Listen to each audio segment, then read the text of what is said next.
Hello बच्चों, क्या हाल चाल है आप लोगों के। आज हम लोग मिले अपने नए चैप्टर के लिए जिसका नाम है बैंक रिकंसिलिएशन स्टेटमेंट। बेटा ये चैप्टर बहुत ज्यादा कंफ्यूजिंग है और बच्चों को बहुत समस्या देता है, लेकिन मैं पूरी कोशिश करूंगा कि आप लोगों को इस चैप्टर में बिल्कुल भी कोई भी डाउट ना आए।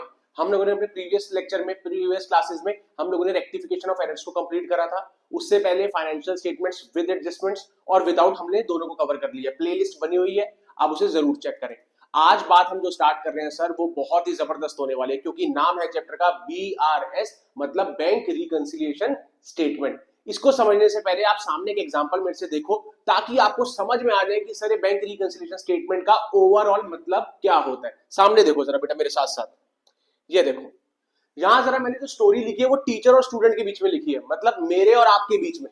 आप जरा सामने देखना और बात को एनालाइज करना कि यहाँ पर क्या हो रहा है, बड़े ध्यान से सुनना। भाई टीचर वो इंसान है जो कहेगा मेरे को फीस दे दो, स्टूडेंट कहेगा हाँ जी सर मैं आपको फीस दे दूंगा। टीचर ने फीस लेनी है, इसका मतलब टीचर के लिए वो बन गया एक असेट। बोलो हाँ कि ना। भाई टीचर को फ्यूचर में फीस मिलनी है ना, बिल्कुल सर, उसके लिए असेट हो गया। स्टूडेंट को फीस देनी है तो सर स्टूडेंट के लिए एक लाइबिलिटी हो गई, इसमें तो कोई दिक्कत नहीं, बिल्कुल। सर हम चैप्टर तो BRS कर रहे हैं, बैंक से रिलेटेड बातें करेंगे। बेटा बैंक से रिलेटेड बातें तो करनी है इस चैप्टर में, लेकिन इस एग्जाम्पल को अगर आपने समझ लिया तो आप बहुत कुछ सीखने वाले हो। बहुत ध्यान से देखना जरा। देखो 1 जनवरी 2025 को, एग्जाम्पल मैंने माना है कि 1 जनवरी 2025 को टीचर ने आपसे कितने रुपीज लेने थे, 10,000 रुपए, और आप भी एक्सेप्ट कर रहे थे कि आपने टीचर को कितने रुपीज देने हैं, 10,000। बताओ इस दिन कोई झगड़ा? अगर 1 तारीख को मैं कह रहा हूं कि आपने मेरे 10,000 देने हैं, 1 तारीख को आप भी कह रहे हो कि सर हमने आपके 10,000 रुपए देने हैं, तो मैंने भी 10,000 लेने हैं, आप भी कह रहे हो 10,000 देने हैं, तो कोई झगड़ा नहीं है। तो इस दिन तो सर हैप्पी सिचुएशन है। हैप्पी सिचुएशन है कि नहीं? बिल्कुल है सर, कोई झगड़े वाली बात ही नहीं है, बिल्कुल सर। फिर 8 तारीख को आपने 2,000 रुपए की पेमेंट और करवा दी, 2,000 रुपए की फीस और दे दी, तो बताओ आपकी लाइबिलिटी कितनी रह गई? सिर्फ 8,000 रुपए। और मैंने 8 तारीख को 2,000 रुपए आपसे रिसीव भी कर लिए, तो मैं भी कह रहा हूं मैंने आपसे कितने रुपए लेने हैं, 8,000 रुपए। इसका मतलब 8 तारीख को जैसे ही आपने मेरे को 2,000 रुपए दिए, तो आपकी नेट लाइबिलिटी सिर्फ कितनी रह गई, 8,000 रुपए की। और मैंने भी 2,000 रुपए रिसीव कर लिए, मैं भी कह रहा हूं मैंने अब आपसे कितने रुपीज लेने हैं, 8,000। तो आप भी अब कह रहे हो कि 8,000 ही देने सर आपको बाकी, और मैं भी कह रहा हूं आपने मेरे को 8,000 देने हैं। तो 8 तारीख को भी क्या हमारे बीच में कोई झगड़ा? बिल्कुल नहीं सर। आप कह रहे हो 8,000 दे देना, है ना, और मैं भी कह रहा हूं 8,000 मेरे को मिलेंगे, तो दोनों सेम सेम बात है, कोई झगड़े वाली बात नहीं है। फिर देखो जरा, फिर आई 17 तारीख। 17 तारीख को आपने फिर से मुझे 3,000 की फीस दी। अब आप कह रहे हो लोहित सर हमने आपको सिर्फ कितने रुपीज ही देने हैं, 5,000 रुपए ही देने हैं, और मैंने क्योंकि 3,000 रुपए रिसीव भी कर लिए, तो मैं भी कह रहा हूं मैंने आपसे सिर्फ अब कितने रुपीज लेने हैं, 5,000। तो इसका मतलब 17 तारीख तक आते आते आप भी कह रहे हो कि हमने सिर्फ सर को अब कितने देने हैं बाकी, 5,000, और मैं भी कह रहा हूं मैंने सिर्फ आपसे कितने लेने हैं, 5,000। इस दिन भी सर कोई झगड़ा एग्जिस्ट नहीं करता, लाइव झिंगा लाला चल रही है सर, बहुत बढ़िया।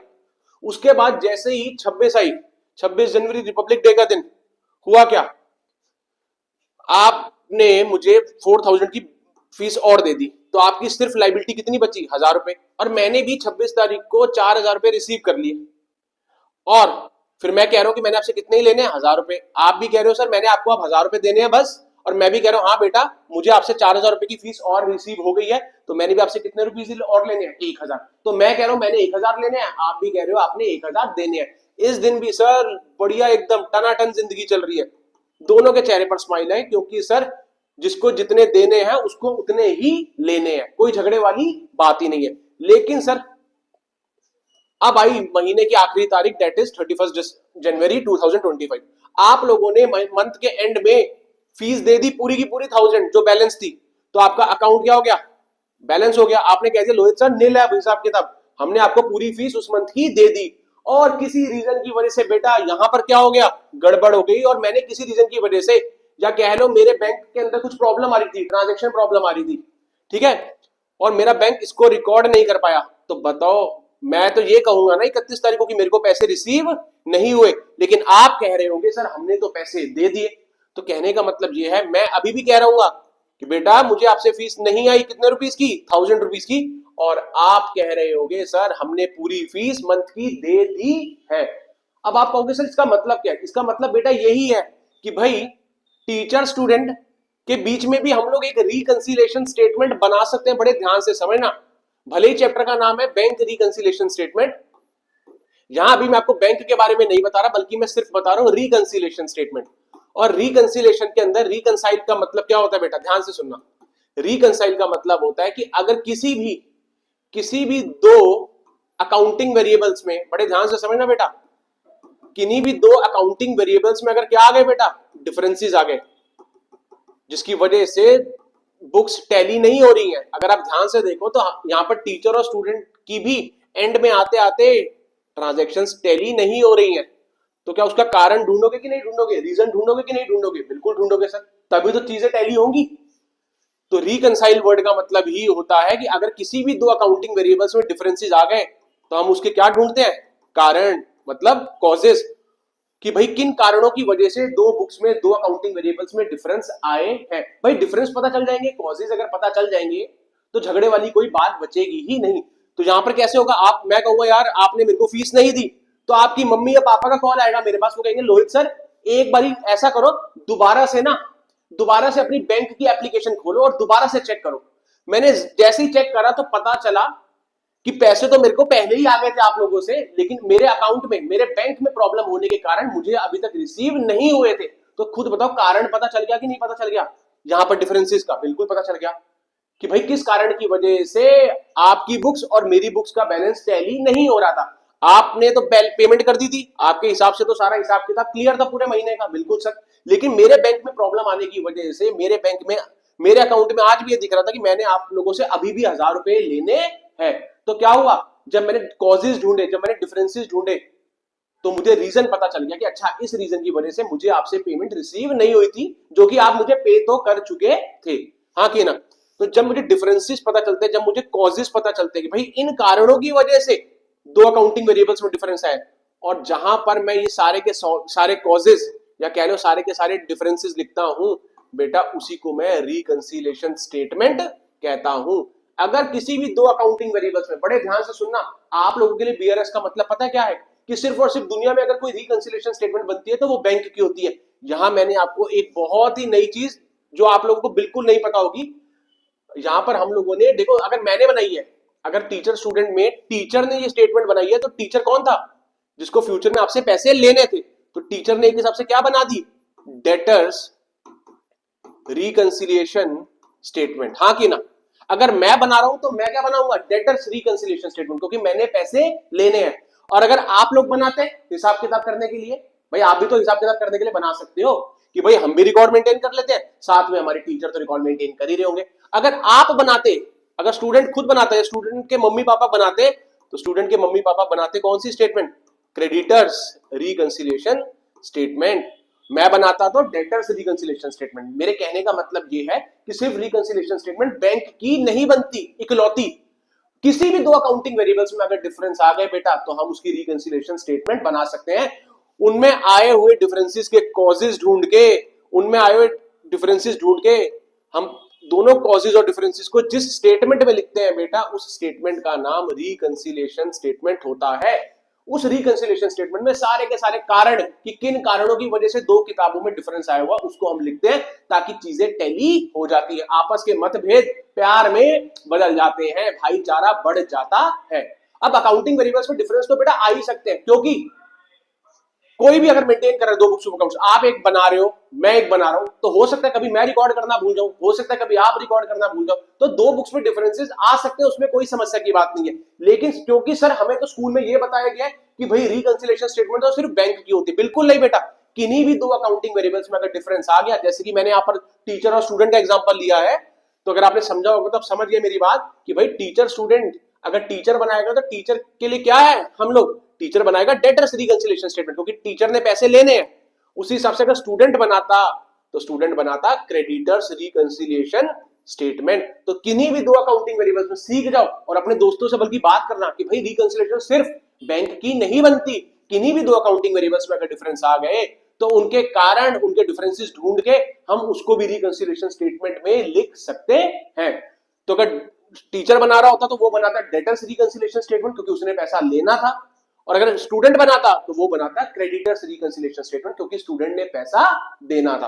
तो ये याद रखना कि सिर्फ रिकंसिलिएशन स्टेटमेंट बैंक की नहीं बनती है, लेकिन ये तो बेटा बहुत ऐसी चीज थी जो शायद आपने कभी सुनी भी नहीं होगी, हाँ कि ना स्कूल में बताया गया होगा, और ना आप जहां शायद ट्यूशंस ले रहे हो वहां पर इसके बारे में कोई चर्चा नहीं होगी।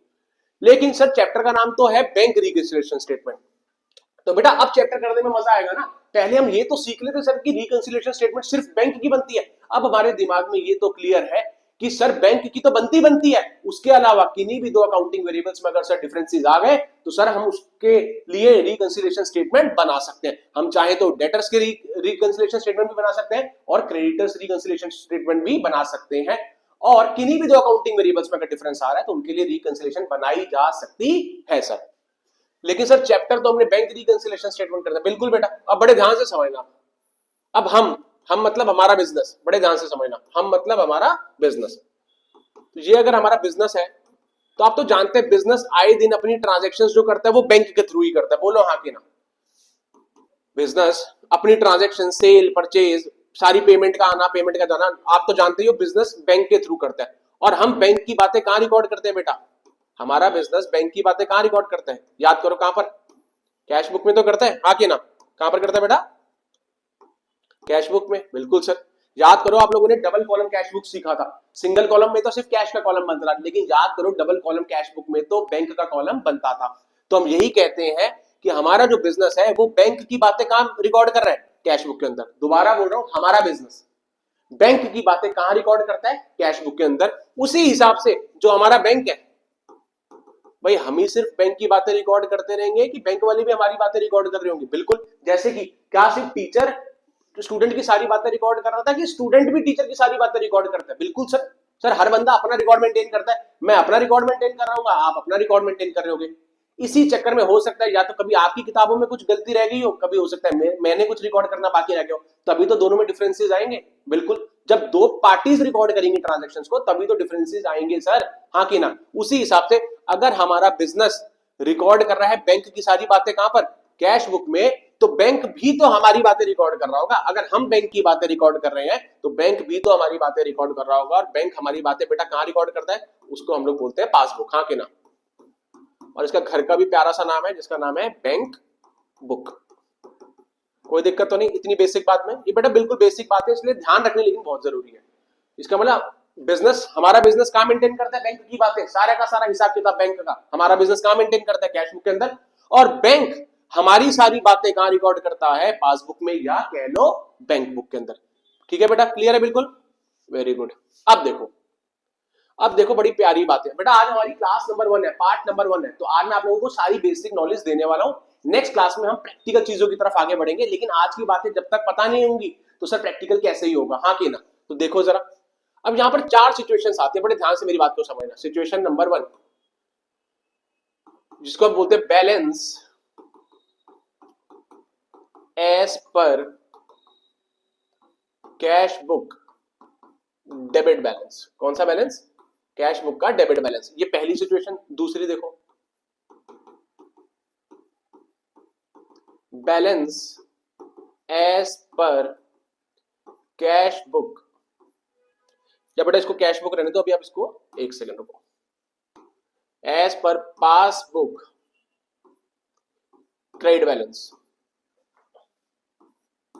Third sir, balance as per cash book credit balance. और लास्ट है balance as per passbook debit balance. ठीक है बेटा, बड़े ध्यान से। अब आप मेरी बात बड़े ध्यान से समझिए, ये है क्या सर? सर ये 4 बैलेंसेस है क्या? बेटा मुझे एक चीज बताओ कि या तो हो सकता है बैंक के अंदर मेरा पॉजिटिव पैसा पड़ा हो, मतलब बैंक में मेरा पॉजिटिव पैसा पड़ा है, इसका मतलब होता है मेरा बैंक में पैसा पड़ा हुआ है और जिसको मैं बैंक से कभी भी निकाल सकता हूं। मैं बहुत ही कॉन्फिडेंट फील करता हूं जब मेरे बैंक में पैसा पड़ा होता है, मैं बहुत ही कॉन्फिडेंट फील करता हूं और मैं कह सकता हूं उस केस में मेरा असेट बढ़ा हुआ है। कैश के नाम से, बैंक के नाम से मेरा असेट बढ़ा हुआ है। बोलो हाँ कि ना? पक्का है ना? अगर मैं बोल रहा हूं कि कैश बुक का डेबिट बैलेंस है, जैसे कि पहली सिचुएशन है कैश बुक का डेबिट बैलेंस। कैश बुक का डेबिट बैलेंस मतलब बैंक की बात हो रही है। आप तो जानते हो कैश बुक के अंदर हम लोग बैंक मेंटेन करते हैं, हाँ कि ना? और अगर कैश बुक में मेरा डेबिट बैलेंस दिख रहा है, आप जानते हो बैंक डेबिट, बैंक असेट है कि नहीं है? बिल्कुल। और बैंक अगर असेट है और अगर वो डेबिट में दिखाई दे रहा है तो इसका मतलब मेरा असेट बढ़ के ही तो दिखाई दे रहा होगा। बोलो हाँ कि ना? असेट बढ़ के कहां दिखते हैं बेटा? डेबिट साइड में ना। तो अगर मेरा कैश बुक का डेबिट बैलेंस दिखाई दे रहा है, इसका मतलब जो मेरा बैंक है वो बढ़ के दिखाई दे रहा है, इसलिए तो डेबिट में दिखाई दे रहा है। कैश बुक के डेबिट बैलेंस का मतलब है मेरा पॉजिटिव पैसा बैंक में पड़ा हुआ है और वो एक मेरे लिए फेवरेबल सिचुएशन है, क्योंकि मेरा पैसा पड़ा हुआ है बैंक के अंदर, मैं कभी भी उसे निकाल सकता हूं। तो इसका मतलब balance as per pass cash book debit balance represent क्या करती है हमारे लिए, एक फेवरेबल बैलेंस। मतलब फेवरेबल को ही हम लोग पॉजिटिव बैलेंस भी कहते हैं, हाँ कि ना, पक्का, बिल्कुल सर। अगली सिचुएशन है जब मेरा बैलेंस क्वेश्चन में दिया होगा क्या, balance as per passbook credit balance. सोचो जरा, पासबुक का क्रेडिट बैलेंस बैंक की बुक के अंदर, आपको पता है कि जो पासबुक होती है वो बैंक मेंटेन करता है, बैंक की बुक में दिख रहा है क्रेडिट बैलेंस। अब बताओ हमारे लिए फेवरेबल है कि नुकसान है, सोचो एक बार ध्यान से। बैंक की बुक में दिख रहा है क्रेडिट बैलेंस, भाई बैंक, अच्छा ये बताओ अगर हमने किसी से पैसा लेना है, बड़े ध्यान से सुनना, अगर हमने पैसा लेना है तो हमारी बुक्स में डेबिट बैलेंस दिख रहा है, हमारे लिए एसेट है, हमने पैसा लेना है। लेकिन जिसने देना होगा उसकी बुक्स में तो क्रेडिट दिख रहा होगा ना। अगर मैं आपसे बोलूं कि मैंने आपसे पैसा लेना है तो मेरे लिए डेबिट बैलेंस, लेकिन आप लोगों ने अगर मुझे देना है तो आप लोगों के लिए तो क्रेडिट बैलेंस होगा ना, क्योंकि आपकी लायबिलिटी है और लायबिलिटी बढ़ती है तो क्रेडिट में दिखा रहे होगे आप लोग, हाँ कि ना। उसी हिसाब से अगर balance as per cash book debit balance है, इसका मतलब मैंने बैंक से पैसा लेना है, मेरे लिए वो एक असेट है, लेकिन बैंक वालों ने तो मुझे पैसा देना होगा ना, इसीलिए पासबुक के अंदर क्रेडिट बैलेंस का मतलब है यहां पर बैंक वाले अपनी क्या एक्सेप्ट करके बैठे हैं, लाइबिलिटी। बैंक वाले कह रहे हैं हाँ जी सर हमने आपको पैसा देना है, इसका मतलब बैंक वालों ने अपनी लाइबिलिटी मानी हुई है, इंक्रीज करी हुई है, और उससे लाइबिलिटी बढ़ती है तो उन्होंने कहां दिखाया होगा, क्रेडिट में। इसका मतलब सर अगर जो पहली और दूसरी सिचुएशन है जहां पर balance as per pass cash book debit balance और जहां पर balance as per passbook credit balance, sir ये तो दोनों ही हमारे लिए फेवरेबल हो गई, हाँ कि ना, समझे कि नहीं समझे भाई। अगर मैं आपसे बोलूं कि मैंने आपसे पैसा लेना है तो मेरा तो डेबिट बैलेंस दिख रहा होगा, मेरा असेट बढ़ के दिखाई दे रहा होगा, हाँ कि ना। लेकिन अगर आप लोग बोलो सर हमारा बैलेंस तो क्रेडिट है, तो इसका मतलब आप एक्सेप्ट कर रहे हो कि आपने मुझे पैसा देना है, तो बेटा मेरे लिए तो दोनों ही फेवरेबल बातें हैं ना। अगर मैं बोलूं मुझे पैसा बैंक से लेना है, बहुत बढ़िया बात है सर, आपकी तो ऐश है, डेबिट बैलेंस है, असेट बढ़ के दिखाई दे रहा है, और वहां से बैंक वाले बोले हाँ जी सर हमने आपको पैसा देना है, तो बेटा मेरे लिए तो दोनों ही फेवरेबल सिचुएशन है, बोलो हाँ कि ना। मैंने पैसा लेना है, अगर मैं खुद कहता हूं तो सर आपकी कैश बुक में डेबिट बैलेंस दिख रहा होगा, मतलब आपके बैंक में पॉजिटिव पैसा पड़ा हुआ है। लेकिन अगर बैंक वाले बोले, पासबुक वाले बोले कि हाँ जी सर हमने आपको पैसा देना है, तो वो अपनी लायबिलिटी एक्सेप्ट करके बैठे हैं, तो उनकी बुक्स में तो क्रेडिट बैलेंस दिख रहा होगा ना। इसका मतलब अगर मेरी बुक्स में कैश बुक में अगर डेबिट दिख रहा है और पासबुक में क्रेडिट दिख रहा है, इसका मतलब है कि मैं कह रहा हूं कि मैंने पैसा लेना है पहली सिचुएशन में, और दूसरी सिचुएशन में बैंक वाले कह रहे हैं हाँ जी सर हमने आपको पैसा देना है, तो बेटा मेरे लिए तो दोनों की दोनों ही फेवरेबल सिचुएशन है। चाहे मैं खुद कहूं कि मेरे बुक्स में डेबिट बैलेंस दिख रहा है, चाहे बैंक वाले एक्सेप्ट करें अपनी लायबिलिटी की हाँ जी सर हमने आपको पैसा देना है, मेरे लिए तो दोनों फेवरेबल बैलेंस ही है, कोई दिक्कत तो नहीं बेटा, वेरी गुड। आओ जरा तीसरी और चौथी बात, बहुत ही आसान लगेगी अब आपको, ध्यान से। अब लिखा हुआ है balance as per cash book credit balance. अभी आप लोगों ने पहले पॉइंट में सीखा था कि कैश बुक का डेबिट बैलेंस था, मतलब सर हमारा असेट बढ़ के दिखाई दे रहा था, हमारा बैंक में पैसा पड़ा हुआ था, हमारे लिए फेवरेबल सिचुएशन थी, हाँ कि ना। लेकिन यहां पर कैश बुक का क्रेडिट बैलेंस है, मतलब यहां पर सर असेट के बारे में तो कोई बात नहीं हो रही, बल्कि हमारा क्रेडिट बैलेंस दिख रहा है, मतलब हमने बैंक से पैसा लेना नहीं है बल्कि हमने बैंक को पैसा देना है। मतलब sir balance as per cash book credit balance का मतलब है हमने पैसा देना है बैंक को, और अगर हमने पैसा देना है तभी तो हमारी लायबिलिटी बढ़ के दिख रही है। कौन से साइड में दिखती है लायबिलिटी बढ़ के, क्रेडिट में, तो देखो ना कैश बुक का क्रेडिट बैलेंस ही तो है। क्रेडिट बैलेंस रिप्रेजेंट ही कर रहा है कि हम लोग खुद एक्सेप्ट कर रहे हैं, हमारा बिजनेस एक्सेप्ट कर रहा है कि हमने पैसा लेना नहीं है बल्कि हमने बैंक को पैसा देना है। और अगर हमने किसी को पैसा बेटा देना होता है तो बेटा वो कब से हमारे लिए फेवरेबल हो गया सर, वो तो हमारे लिए एक अनफेवरेबल सिचुएशन है, बोलो हाँ कि ना। इसीलिए हम इसको अनफेवरेबल या नेगेटिव बैलेंस के नाम से जानेंगे इस चैप्टर में, हाँ कि ना। हमारी बुक्स में क्रेडिट बैलेंस मतलब हम अपनी लायबिलिटी एक्सेप्ट कर रहे हैं, हमारी बुक्स में कैश बुक में अगर डेबिट था तो इसका मतलब हमने पैसा लेना था, हमारे लिए फेवरेबल था। लेकिन अगर हमारी बुक्स में, हमारी बिजनेस की बुक्स में कैश बुक में क्रेडिट बैलेंस दिख रहा है, तो क्रेडिट का मतलब रिप्रेजेंट क्या करता है कि हमने लेना नहीं है बल्कि हमने पैसा देना है, हमारी लायबिलिटी है, बिल्कुल। उसी हिसाब से अगर बैलेंस है इस पर पासबुक डेबिट बैलेंस है, बड़े ध्यान से देखना, अब बैंक की बुक के अंदर डेबिट बैलेंस दिख रहा है, मतलब सर उनका क्या बढ़ा हुआ है, उनका असेट बढ़ गया है। असेट बढ़ते हैं तभी तो डेबिट में रिकॉर्ड होते हैं, और असेट बढ़ने का मतलब क्या है कि बैंक ने अब हमें पैसा देना नहीं है भाई, बैंक ने हमसे पैसा लेना है। अच्छा, अगर ध्यान से देखो तो जो सिचुएशन नंबर थर्ड है, जहां पर हमने बात करी थी balance as per cash book credit balance, इसका मतलब था हम लोग, हमारा बिजनेस ये मान रहा है कि हमारे बैंक में तो पैसा है ही नहीं, बल्कि हमने बैंक से छोटा सा कोई लोन ले रखा है जो कि हमने बैंक को लौटाना है। तो हमारी बुक्स में क्रेडिट बैलेंस दिखने का मतलब है हमने अपनी लाइबिलिटी एक्सेप्ट करी हुई है, जो कि क्या मतलब डिनोट करती है कि हमारे लिए एक अनफेवरेबल या नेगेटिव बैलेंस है, क्योंकि हमने पैसा लेना नहीं बल्कि हमने पैसा किसी बैंक को देना है। उसी हिसाब से बैंक की बुक में डेबिट बैलेंस का मतलब है कि बैंक कह रहा है हमने देना नहीं है सर, हमने आपसे पैसा लेना है। तो बेटा ऊपर मैं थर्ड सिचुएशन में मैं खुद मान रहा हूं, मेरा बिजनेस खुद मान रहा है कि हमने पैसे देने हैं, तो हमारे लिए अनफेवरेबल है। यहां पर बैंक वाले कॉल कर करके कह रहे हैं कि लोहित सर हमने आपसे पैसा लेना है। तो बेटा चाहे मैं खुद मानूं कि हमने पैसा देना है, चाहे बैंक वाले बोले कि हमने आपसे पैसा लेना है, मेरे लिए तो बेटा दोनों ही अनफेवरेबल या कह लो नेगेटिव बैलेंस है। बोलो हाँ कि ना? सिंपल सी बात। अगर मैं दोबारा से रिवाइज कराऊं तो पहले दो केसेस में क्या था? पहले केस में कैश बुक का डेबिट बैलेंस था, मतलब हमारा बिजनेस कह रहा था कि हमारा पॉजिटिव बैलेंस बैंक में पड़ा हुआ है, हम बैंक से वो पैसा जब मर्जी निकाल सकते हैं। और मैं कहता भी था बैंक मेरा पैसा तेरे पास पड़ा हुआ है, तो मेरे लिए एक फेवरेबल साइन था, हाँ कि ना? वहां से कभी बैंक वाले बोलते थे, पासबुक वाले बोलते थे कि हाँ जी लोहित सर हमने आपको पैसा देना है, तो वो अपनी लाइबिलिटी एक्सेप्ट करते थे, तभी तो क्रेडिट बैलेंस दिखाते थे अपना। अच्छा, मैंने लेना था, मैं खुद कह रहा था, उन्होंने कहा हमने सर आपको देना है। तो बेटा चाहे मैंने किसी से पैसे लेने हो, चाहे दूसरी पार्टी कहे कि हाँ जी सर हमने आपको पैसे देने हैं, मेरे लिए तो दोनों ही फेवरेबल सिचुएशन है, इसलिए मेरे लिए पहले दोनों सिचुएशन फेवरेबल है।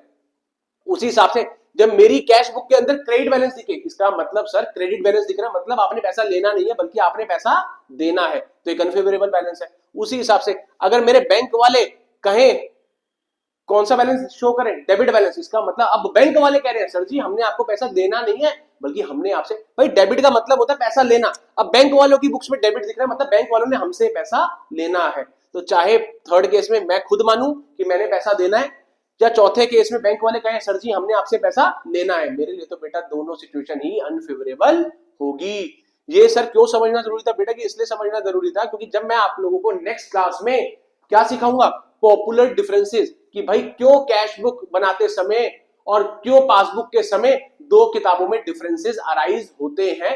कुछ 7 8 9 पॉपुलर डिफरेंसेस हम लोग नेक्स्ट क्लास में कंप्लीट करने वाले बेटा, लेकिन वहां पर काम आपके सारे के सारे बेसिक्स ही आने हैं, और हम अपनी नेक्स्ट क्लास में ही स्टार्ट करेंगे अपनी journey balance as per cash book debit balance से। बड़े ध्यान से समझना, लेकिन आपको अगर पता ही नहीं होता कि क्या फेवरेबल है और क्या अनफेवरेबल है तो मजा बेटा आएगा ही नहीं। और आज की क्लास में सबसे अच्छी बात क्या सीखी आप लोगों ने? कि सर हमें यह पता चल गया जो कि शायद किसी और को पता ही नहीं है, कि रिकंसिलिएशन स्टेटमेंट सिर्फ बैंक और कैश बुक के बीच में नहीं बनाई जा सकती, वो तो किसी भी दो अकाउंटिंग वेरिएबल्स में अगर डिफरेंसेस आ गए सर, हम उसके लिए भी रिकंसिलिएशन स्टेटमेंट बना सकते हैं, जैसे कि हमने टीचर और स्टूडेंट की भी बना डाली, मतलब डेटर्स रिकंसिलिएशन स्टेटमेंट भी और क्रेडिटर्स रिकंसिलिएशन स्टेटमेंट भी। सर रिकंसिलिएशन का मतलब एक बार और रिकंसाइल करने का मतलब होता है कि अगर किन्हीं दो बुक्स में डिफरेंसेस आ गए, कोई कॉजेज आ गए, कारण आ गए, किन्हीं रीजन की वजह से दो किताबें आपस में मैच नहीं हो रही हैं, तो बेटा हम जहां पर उन सारी बातों को लिखते हैं कि भाई इन रीजंस की वजह से, इन कारणों की वजह से दो किताबों में डिफरेंस आया था, उस स्टेटमेंट को ही हम लोग रिकंसिलिएशन स्टेटमेंट कहते हैं।